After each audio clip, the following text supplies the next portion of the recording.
Hi friends, my name is Dr. Jetling Ellosa, Associate Professor of Law.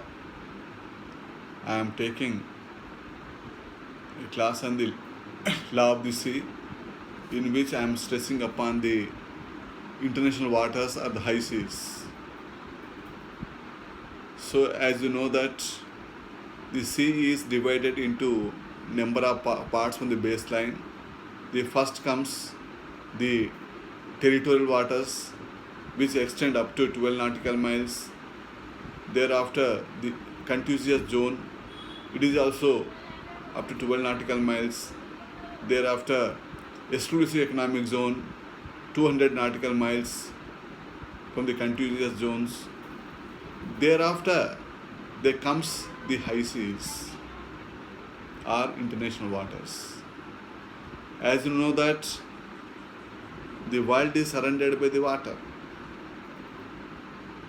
5 important oceans and number of seas, gulfs, states are there in the world. The 50% of the area comes under the high seas, total geographical area of the world. But it is strange to know that there no laws will apply. No country claims the jurisdiction over the high seas.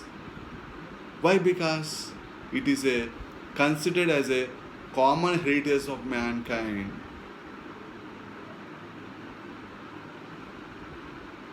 It is not a new concept, it is an old concept, the common heritage of mankind. So every man has a right over the high seas. I expect the high seas. You know, moon, Arctic and Antarctic, also part of the common heritage of mankind. So high seas also be considered as a common heritage of mankind. So regarding this, if we go for historical perspectives are concerned, this concept is accepted since time immemorial. But in 1580 AD, Queen Elizabeth of England has written a letter to the Spanish ambassador stating that the high seas should have certain freedoms that be called as the freedom of the high seas. And she emphasized that high seas are considered to be common heritage of mankind. This view also been supported by Grotius, another famous jurist of that era. And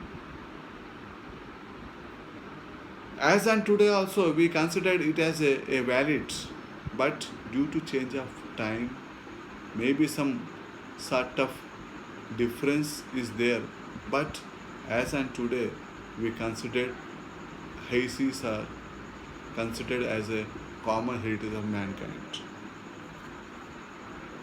But as you know that we have the very important international law has come in 1952, that is be called as the 1958, that be called as the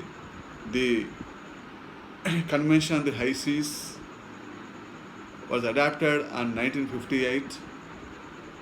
The Article 2 of the Convention provides that high seas are open to all the states, whether the state is having the baseline or coastal line, or it may be a landlocked country. Every state in the world has a right to exploit the resources which are there in the high seas. It is a very, very, very important right is provided. And that same convention also providing that no country should exercise any sovereignty over the high seas, because it is a common to everybody. And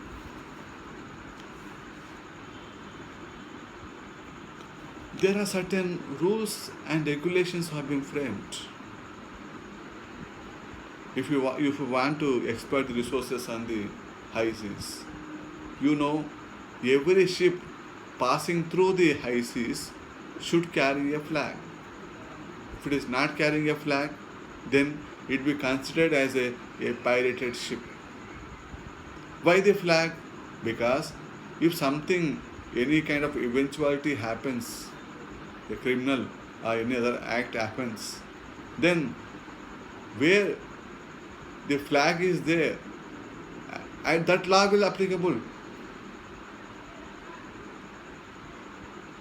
And the person committed such offense, he is liable under that law.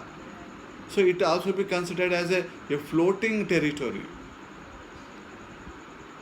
Why? Because it is a common to all. High seas are common to all. So that is the reason.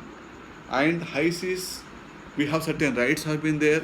In the high seas, you can go for fishing, and companies can lay the submarine cables, and